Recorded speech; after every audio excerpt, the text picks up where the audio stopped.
آپ کس طرح سے دیکھتے ہیں ابھی سڈنلی پہلے سرگودا سے پھر لاہور سے فیصلے آنا شروع ہو گئے ہیں؟ جی بسم اللہ الرحمن الرحیم. ستی صاحب بہت شکریہ جی اپنے شو میں دعوت دینے کا. دیکھیے ستی صاحب، اچانک کا تو لفظ میں بالکل ان فیصلوں کے ساتھ اس لیے منسلک نہیں کروں گا کہ جب ایک ایسا جرم جس کا میرے نزدیک تو فیصلے دنوں میں آنے چاہیے تھے یا ہفتوں میں آنے چاہیے، کہیں پہلے آ جانے چاہیے تھے، جب وہ فیصلے 2.25 سال بعد آئیں تو میں تو اچانک نہیں کہوں گا، میں تو دیر آئے درست آئے کہوں گا جی. کیونکہ یہ جو جرائم تھے اس سے سنگین نوعیت کے تھے اور اس طرح سب کے سامنے ہوئے بے تحاشا ویڈیوز، چاہے وہ فوجی املاک پر حملہ ہو، مطلب کہ باقاعدہ ریاست کے اوپر حملہ جسے کہا جاتا ہے وہ باقاعدہ اس میں ہوا، اور اس کی جنا ہاؤس ہو، ہماری یادگار شہداء کی یادگاریں ہوں، فوجی انسٹالیشنز ہوں، اور شہر میں ایک جگہ پر نہیں، سیالکوٹ، راولپنڈی، پشاور، ریڈیو پاکستان، کے ہر جگہ پر حملے ہوئے اور باقاعدہ، اور ایک ہی جماعت تھی، اس کے جھنڈے بھی نظر آ رہے تھے، اس کے کارکنان بھی نظر آ رہے تھے، اس کے لیڈر بھی سڑکوں پر نظر آ رہے تھے. تو میرے نزدیک تو جب 2.25 سال بعد اس کے فیصلے ہیں تو اس میں اچانک نہیں، یہ دیر آئے درست آئے ہونا ہے.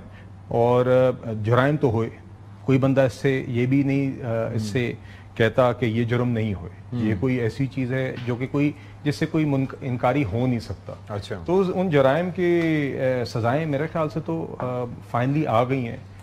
یہی آئی تھنک یہ ڈیلیڈ ہے بلکہ، اور یہ فیصلے. But will there be let me rephrase the question now, will there be domino effect, یعنی کہ ایک آہستہ آہستہ سب جگہ سے؟ دیکھیے میرا خیال ہے ستی صاحب، اگین جو شخص ملوث ہے اس کی سزائیں ہو جانی چاہیے تھیں، اور اگر نہیں ہوئی تو آگے ہو جانی چاہیے ہیں.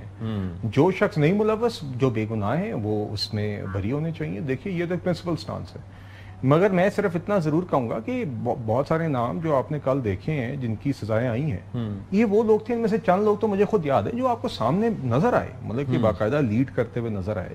تو اسی لیے میرا خیال سے جی آگے اگر کوئی پینڈنگ کیسز ہیں بالکل ان کے فیصلے ہونی چاہیے، اور جو کیسز فیصلے ہو رہے ہیں اس کے آگے جو اپیل کے فورمز ہیں وہ بھی موجود ہیں. یہ ملک کا قانون ہے، اس کے مطابق بٹ آئی ڈو تھنک کہ جو یہ فیصلے آئے ہیں یا ان کیسوں کے فیصلے ہونے میں بہت تاخیر ہوئی ہے، اور یہ بہت پہلے آ جانے چاہیے تھے. اور اس میں میری اطلاع کے مطابق جو ایکیوز تھے ان کی طرف سے ڈیلنگ ٹیکٹکس کا بھی استعمال تھا، چاہے وہ ان کے وکلاء کا نہ جانا ہو، جو بھی حربے استعمال کیے جاتے ہیں. بہرحال جی یہ سنگین جرائم ہے، اور اس میں اگر ہم ڈیٹرنس اس طرح کے 9 میں جیسے جرائم میں قائم نہیں کریں گے تو it will not set a good precedent. تو دیر آئے درست آئے والا معاملہ. شوکت صاحب، یور تھاٹس آن دیٹ؟ ظاہر ہے کہ کافی مختلف ہوگا جو کہ بلال اظہر صاحب نے فرمایا، لیکن آپ کیا سمجھتے ہیں کہ 2 سال گزرنے کے بعد کیا انصاف کے تقاضے پورے ہوئے نظر آئے، کیونکہ ٹائم اس میں اتنا لگا، یا آپ کے کیا تھاٹس ہیں اس پہ؟ بہت شکریہ. دیکھیں 9 مئی کا واقعہ جو ہوا نا تو اس کی سب نے مذمت کی تھی، پی ٹی آئی نے بھی کی تھی، ان کی لیڈرشپ نے بھی کی تھی، اور ہم سب نے کی تھی. اور کوئی بھی اپنے فوج کے خلاف نہیں جا سکتا، اور اس وقت بھی عمران خان نے کہا کہ یہ فوج میری فوج ہے.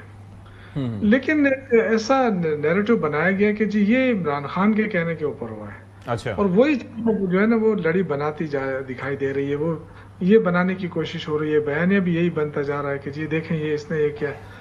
شروع دن سے آج تک ہم یہی کہتے رہے کہ بہت بڑا واقعہ ہوا ہے، اس جوڈیشل انکوائری کی جائے پہلے. اور یہ بالکل یہ جو انہوں نے کہا نا کہ احتجاج میں لوگ نظر آئے، بھئی احتجاج تو لوگ کرتے ہیں، لیکن احتجاج کے دوران جو کچھ ہوا کیا یہ لیڈرشپ نے کہا تھا؟ اچھا، کہاں کوئی ہے کوئی ایویڈنس ایسے؟ وہی ایویڈنس ہم چاہتے ہیں نا. جو فوٹیجز تھی وہ فوٹیجز تو غائب ہو گئی. نہیں، لیکن مجھے ایک چیز سمجھائیے گا کہ آپ کہہ رہے ہیں جوڈیشل انکوائری ہو، یہاں پر کیسز چل رہے ہیں، اور کیسز میں یہ چاہ رہے تھے، گورنمنٹ چاہ رہی تھی کہ فیصلہ جلدی آ جائے، لیکن اس میں ٹائم بھی اتنا ہی لگا.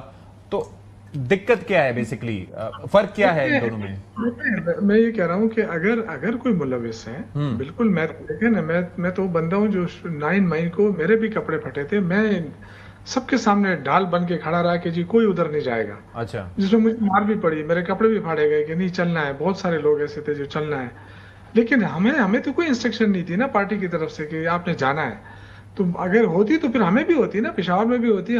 میں تو کھڑا رہا، واحد لیڈر تھا جو کھڑا رہا وہاں پہ. میرے کپڑے لوگوں نے پھاڑے، کیا کیا نہیں ہوا آپ سب نے دیکھا اس پہ ٹی وی کے اوپر. لیکن دیکھیں میں آج بھی یہ کہتا ہوں، اگر کسی نے کیا ہے تو بالکل اس کو سزا ملنی چاہیے، لیکن فیئر ٹرائل ہر ایک کا حق ہے.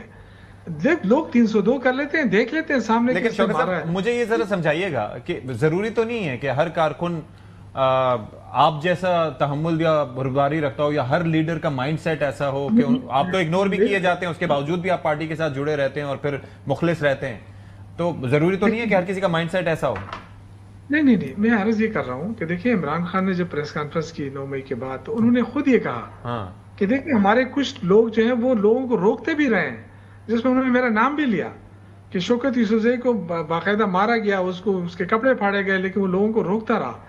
یہ آپ نے پریس کانفرنس دیکھی ہوگی. میں یہ عرض کر رہا ہوں کہ اگر جس طرح ہم فیئر مانگتے تھے، اگر فیئر ٹرائل ہو جاتا تو بالکل یہ کون کمبخت ہوگا جو کہتا ہے کہ جی آپ کی فوج کو جو ہے نا لیکن آپ کیا یہ اون کرتے ہیں کہ یہ لوگ آپ کے ہی تھے جنہوں نے یہ کام کیا سارا کچھ؟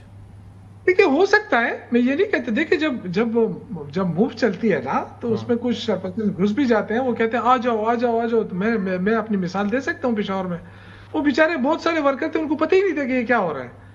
اس طرح جو ہے نا بالکل ہو سکتے ہیں. تو میں یہ اس لیے کہہ رہا ہوں کہ بہت سارے ورکر جو پکڑے گئے اس میں صرف تصویر کی بنیاد کے اوپر، ویڈیو کی بنیاد کے اوپر، ان کا کیا تھا، جنہوں نے قصور کیا ہے بالکل ان کے ساتھ ٹرائل ہونا چاہیے. اچھا میں ذرا یہاں پر چونکہ آپ نے کہا ہو سکتے ہیں کہ ایسے ہوں ہمارے ورکر، میں ذرا سنانا چاہوں گا کہ علی امین گنڈا پور صاحب نے کیا فرمایا تھا نیم ادامی صاحب کے سامنے، وہ ذرا دکھا دیتا ہوں. ہمارے بہت سے جو لوگ ہیں ہم ان کو ڈسون نہیں کرتے، انہوں نے نادانی کی، انہوں نے غلطی کی، کہیں پہ گھس گئے تو at least I don't disown them, they were my people, وہ ہماری پارٹی کے لوگ تھے. And they should be punished اور دے شوڈ بی فارگیون. جو بھی غلطی کی قانون کے مطابق سزا ہے وہی ملنی چاہیے جتنی ہے. جی شوکت صاحب. میں تو دیکھیں میں نے تو انکار نہیں کیا ہے، میں کب انکار کر رہا ہوں. میں تو کہہ رہا ہوں کہ اس میں دیکھیں جب احتجاج کی بات ہوئی تھی نا، آپ نے اگر کا صیغہ یوز کیا نا کہ اگر تھے، تو انہوں نے تو وہ کہتے ہیں نا مہر ثبت کیے گئے تھے ہمارے لوگ. دیکھیے احتجاج میں ہمارے لوگ تھے، میں تو یہ کہہ رہا ہوں. لیکن یہ جو کچھ ہوا ہے اس میں میں نہیں کہہ سکتا کہ کسی کو لیکن شوکت صاحب مجھے ذرا سمجھائیے گا کہ ایسا کیسے ممکن ہے. ظاہر ہے احتجاج تو ہم نے پاکستان میں کافی دیکھے اور میں آپ کی بات کو سمجھ رہا ہوں، لیکن مجھے ذرا یہ سمجھائیے گا کہ ایسا کیسے ممکن ہے کہ ایک پروٹیسٹ ہونا اپنی جگہ ہے، لیکن پورے پاکستان میں جہاں پر بھی فوجی انسٹالیشنز ہیں، GHQ ہو گیا، یادگار شہداء ہو گئے، یا پھر جناح ہاؤس ہو گیا، سب سائمنٹینیسلی اور وہاں پر ایک یعنی کہ ایک فوکسڈ ہو کے وہاں پر پہنچتے ہیں اور وہاں پر حملہ کرنے کی کوشش کرتے ہیں، اندر توڑ پھوڑ کرتے ہیں. ایسے یکسوئی سے بغیر لیڈرشپ کے تو یہ ممکنات میں سے نہیں ہے نا کہ احتجاج کرتے کرتے ادھر نکل گیا. اسی لیے تو ہم ڈیمانڈ کرتے رہے کہ چھوٹی چھوٹی چیزوں